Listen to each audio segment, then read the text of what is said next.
Assalamualaikum warahmatullahi wabarakatuh. Yang terhormat Bapak Gali Pradenanta selaku dosen mata kuliah Statistika Inferensial dan teman-teman S4C yang berbahagia.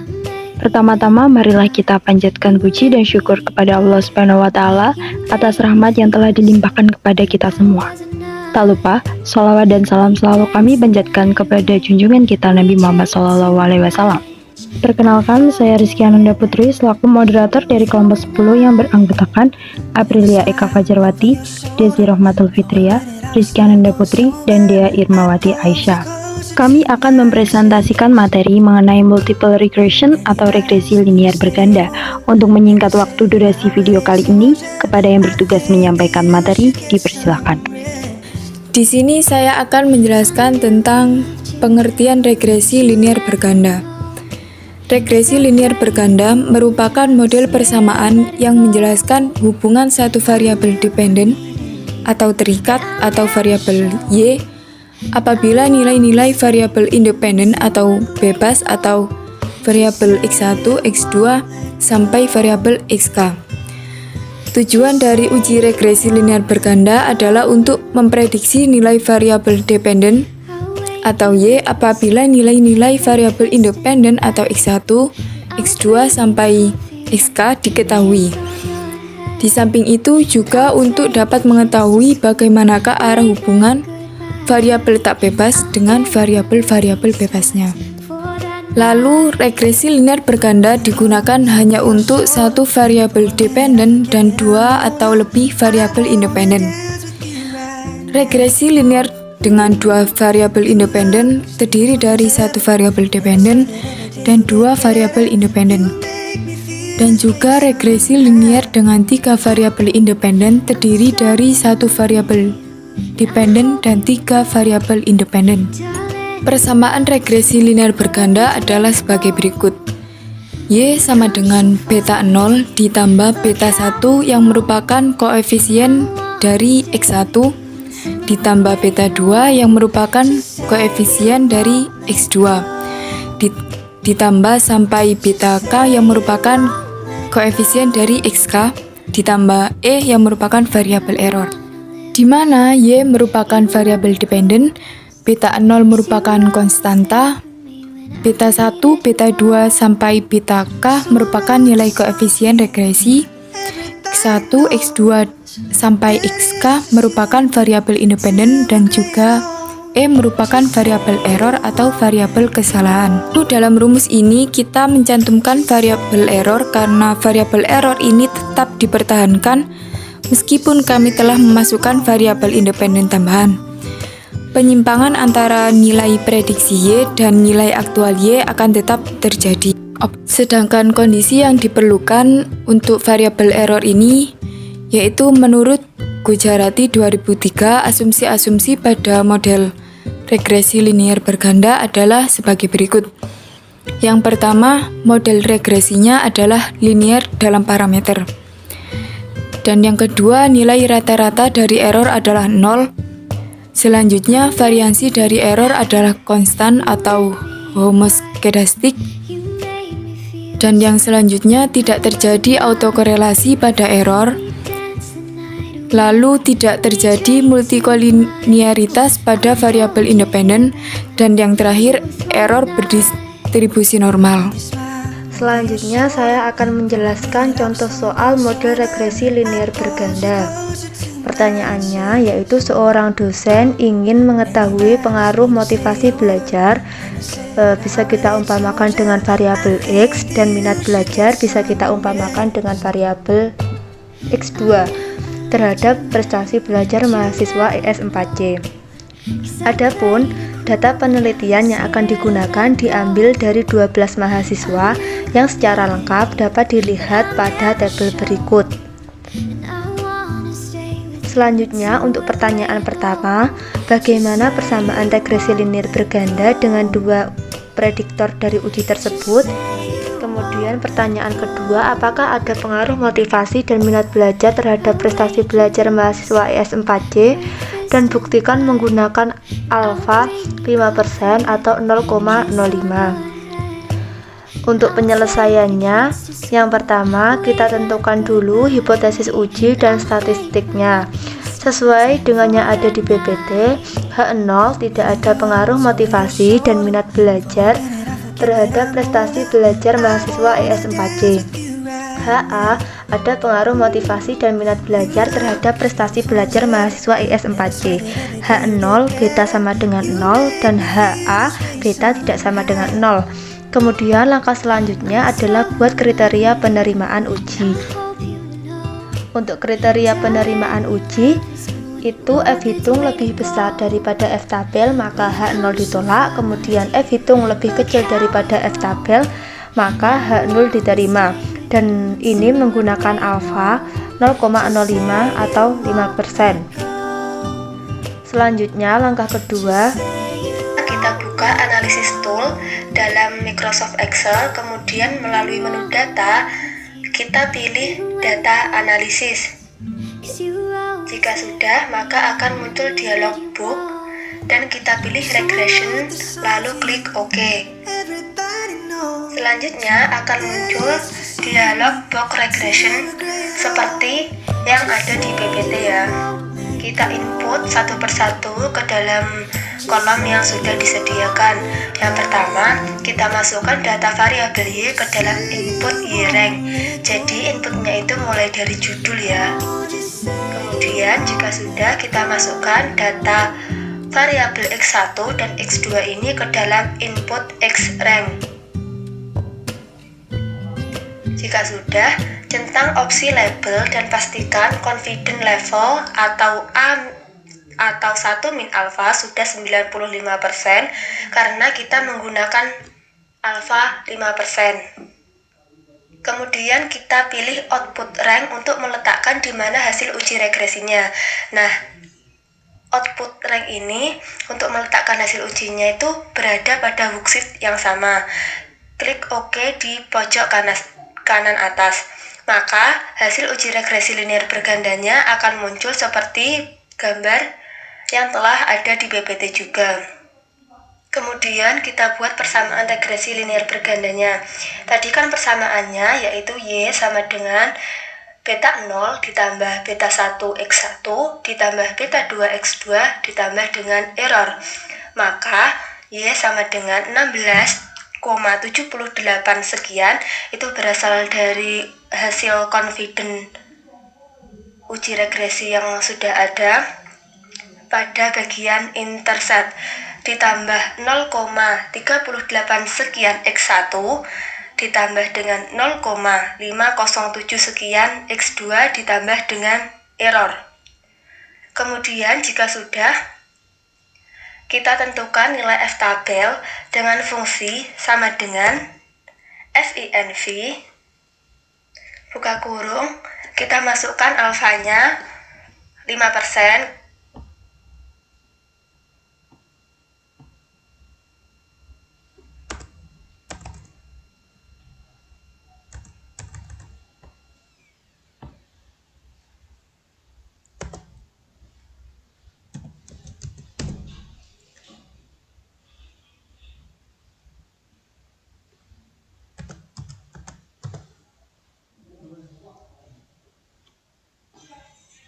Kita buat menjadi desimal menjadi 0,05 titik koma, kemudian kita masukkan DF residualnya. Kita masukkan terlebih dahulu DF regressionnya yang berada pada kolom B41 yang sebanyak 2.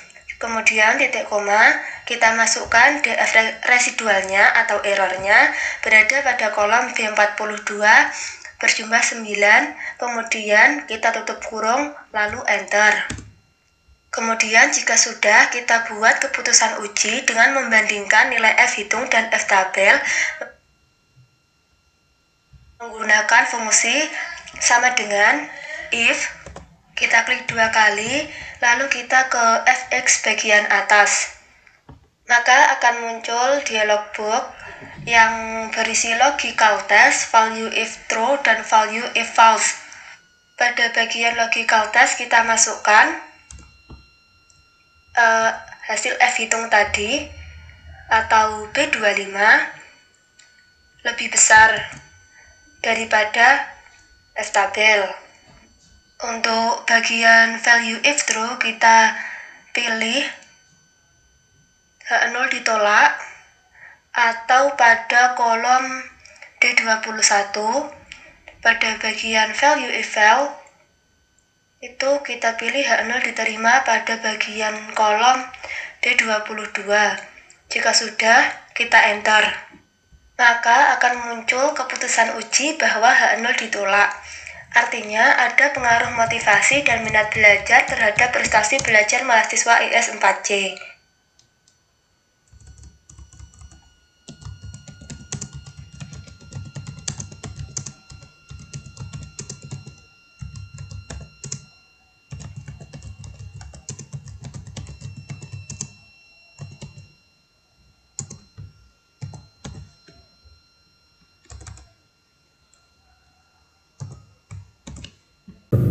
Oke, selanjutnya kita akan mencoba menginterpretasikan output dari uji regresi linear berganda yang telah kita lakukan tadi. Jadi nanti dari hasil uji regresi linear berganda yang kita lakukan melalui menu data analisis yang ada di Excel itu akan muncul 3 jenis tabel. Yang pertama yaitu tabel statistik regresi, yang kedua ada tabel ANOVA, dan yang ketiga ada tabel koefisien regresi. Kita mulai saja dari tabel pertama yaitu tabel statistik regresi atau di sini tertulis regression statistics. Jadi yang pertama ada nilai multiple R, di mana kita memperoleh nilai multiple R 0,846. Nilai ini mengacu pada tingkat hubungan linear antar variabel. Yang kedua yaitu R square, yaitu sebesar 0,7155. Nilai ini bisa kita konversi ke dalam persen, yaitu 71,5%, yang artinya 71,5% variasi variabel dependen dapat dijelaskan oleh variabel independen. Sedangkan untuk 28,5%, yaitu sisa dari 100% dikurangi 71,5% tadi, dapat dijelaskan variabel lain yang tidak dijelaskan dalam model. Yang ketiga yaitu adjust R, menunjukkan apakah penambahan prediktor tambahan meningkatkan model regresi atau tidak.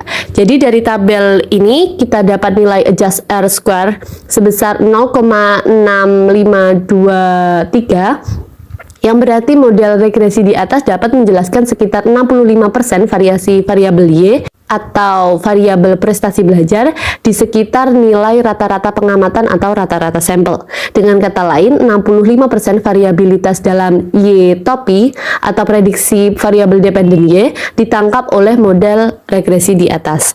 Yang keempat yaitu nilai standar error, di mana nilai standar error ini memberikan gambaran ketepatan analisis regresi berganda di atas, yaitu sebesar 4,591, atau dengan kata lain nilai tersebut merupakan perkiraan standar deviasi kesalahan atau residual yang secara umum jika koefisiennya lebih besar dibandingkan standar error maka memungkinkan signifikansinya itu nyata secara statistik. Yang kelima yaitu observation, di mana di sini tertulis 12 yang kita dapat dari banyaknya data sampel. Karena kita tadi menggunakan 12 mahasiswa, maka di sini tertulis 12. Lalu kita lanjut ke tabel ANOVA. Jadi dalam kolom paling kiri itu ada baris regresi, residual atau error, dan juga total. Nantinya regresi ini kita lambangkan dengan R, residual kita lambangkan saja dengan E, dan total kita lambangkan dengan T. Kita lanjut, ini ada DF atau degree of freedom, di mana DF ini merupakan derajat kebebasan. DF dari regresi sebesar 2 menandakan ada 2 variabel bebas, yaitu motivasi belajar yang merupakan variabel X1 dan minat belajar yang merupakan X2. Yang kedua yaitu ada DFE sebesar 9, diperoleh dari banyaknya data sampel yaitu 12 tadi, dikurangi dengan K atau jumlah variabel bebas sebanyak 2 dan dikurangi 1. Jadi 12 dikurangi 2 dikurangi 1 yaitu 9. Dan untuk DF totalnya kita hanya perlu menjumlahkan saja, yaitu 2 ditambah 9 hasilnya 11. Lalu kita lanjut ke kolom SS atau sum of square yang merupakan jumlah kuadrat karena regresi atau jumlah residu kuadrat. Jadi semakin tinggi nilai sum of square maka semakin tinggi variasi nilainya. Untuk regresi kita dapat nilai 476,98, sedangkan untuk errornya kita mendapat 189,68, dan untuk totalnya yaitu 666,667. Kita lanjut ke kolom mean square atau MS. Jadi mean square merupakan rata-rata jumlah kuadrat atau rata-rata kuadrat dari variasi nilai individu dan nilai rata-rata dari kumpulan pengamatan. Untuk regresi kita mendapat nilai 238,49, sedangkan untuk residual atau error kita memperoleh nilai 21,076. Sedangkan untuk kolom F ini merupakan hasil F hitung, yaitu 11,316. Lalu di sebelah kanannya kolom F hitung ada kolom signifikansi F. Didapat hasil sebesar 0,0035. Jadi signifikansi F itu digunakan untuk mengetahui apakah output model regresi itu signifikan secara statistik atau tidak. Hal ini nantinya dapat diputuskan dengan membandingkan nilai signifikansi F itu dengan alfanya, yaitu kita pakai 0,05. Jadi pastikan nilai 0,003 itu berada jauh di bawah nilai 0,05, yang artinya semua variabel independen memiliki pengaruh yang signifikan secara statistik dengan variabel dependen. Sehingga dengan demikian dapat disimpulkan bahwa model regresi berganda ini layak digunakan, dan variabel independen yang meliputi motivasi dan juga minat belajar secara simultan memiliki pengaruh terhadap prestasi belajar mahasiswa ES4C. Lalu yang terakhir ada tabel koefisien regresi, di mana dalam tabel ini nantinya akan didapat nilai-nilai koefisien, nilai standar error, nilai T hitung, p-value, lalu batas atas dan juga batas bawah jika selang kepercayaannya 95%, karena kita memakai alfa 5%. Nah, koefisien ini, nilai koefisien ini nantinya akan digunakan sebagai pembuat persamaan regresi linear berganda seperti yang dijelaskan oleh pemateri sebelumnya. Jadi, nilai konstanta beta 0 memiliki nilai positif sebesar 16,785, di mana tanda positif ini menunjukkan pengaruh yang searah antara variabel independen dan variabel dependen. Hal ini menunjukkan bahwa jika semua variabel independen yang meliputi motivasi belajar sebagai variabel X1 dan minat belajar sebagai variabel X2 bernilai 0% atau tidak mengalami perubahan, maka nilai prestasi belajar atau variabel Y adalah 16,78. Sedangkan nilai koefisien regresi untuk variabel motivasi belajar atau X1 memiliki nilai positif sebesar 0,387. Hal ini menunjukkan jika motivasi belajar mengalami kenaikan 1%, maka prestasi belajar akan naik sebesar 0,387 dengan asumsi variabel independen lainnya atau X2 dianggap konstan. Tanda positif ini menunjukkan pengaruh yang searah antara variabel independen dan variabel dependen. Yang terakhir, nilai koefisien regresi untuk variabel motivasi belajar atau X2 memiliki nilai positif sebesar 0,5073 yang menunjukkan jika minat belajar mengalami kenaikan 1%, maka prestasi belajar akan naik sebesar 0,5073 dengan asumsi bahwa variabel independen lainnya yaitu X1 dianggap konstan. Tanda positif ini juga menunjukkan pengaruh yang searah antara variabel independen dan variabel dependen.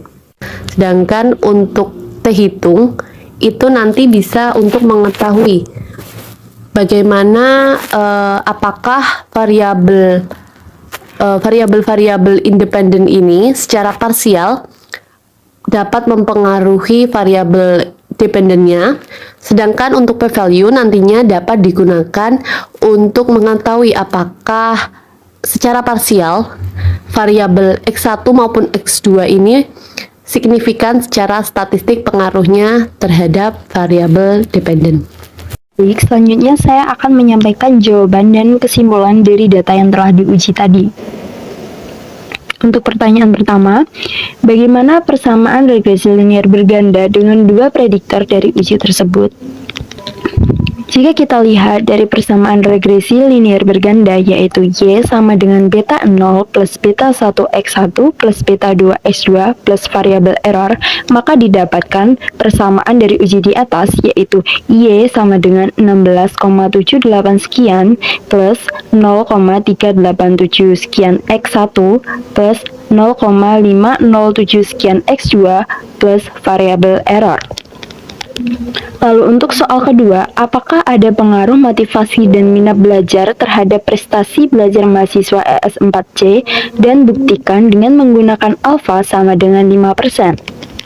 Jadi, dengan membandingkan besaran F hitung dan F tabel sebagaimana termuat dalam tabel di atas, kita dapat melihat bahwa F hitungnya itu adalah 11,31 sekian dan F tabelnya adalah 4,25 sekian, sehingga F hitung itu lebih besar daripada F tabel, maka ada cukup bukti untuk menolak H0, sehingga dapat disimpulkan bahwa secara simultan ada pengaruh motivasi dan minat belajar terhadap prestasi belajar mahasiswa ES4C. Jadi, kesimpulan dari materi regresi linear berganda adalah bahwa regresi linear berganda merupakan metode statistik yang digunakan untuk memodelkan hubungan antara beberapa variabel independen dan sebuah variabel dependen. Tujuan regresi linear berganda adalah untuk memprediksi atau menjelaskan variabel respon terhadap variabel prediktor yang ada. Dalam regresi linear berganda, model dinyatakan dalam bentuk persamaan linear yang melibatkan koefisien untuk setiap variabel prediktor, yaitu Y sama dengan beta 0 plus beta 1 X1 plus beta 2 X2 plus variabel error. Koefisien ini menggambarkan hubungan antara variabel prediktor dengan variabel respon. Koefisien tersebut dapat digunakan untuk mengukur pengaruh relatif dari masing-masing variabel prediktor terhadap variabel respon. Untuk mengevaluasi seberapa baik model regresi linear berganda yang telah dibangun, digunakan berbagai metrik evaluasi seperti R-squared atau koefisien determinasi, adjusted R-squared, dan analisis residual. R-squared mengindikasikan seberapa besar variabilitas variabel respons yang dapat dijelaskan oleh variabel prediktor, sedangkan adjusted R-squared memperhitungkan jumlah variabel prediktor dalam model. Analisis residual digunakan untuk memeriksa apakah asumsi-asumsi regresi linear terpenuhi dan apakah ada pola-pola tertentu yang belum diperhitungkan dalam model.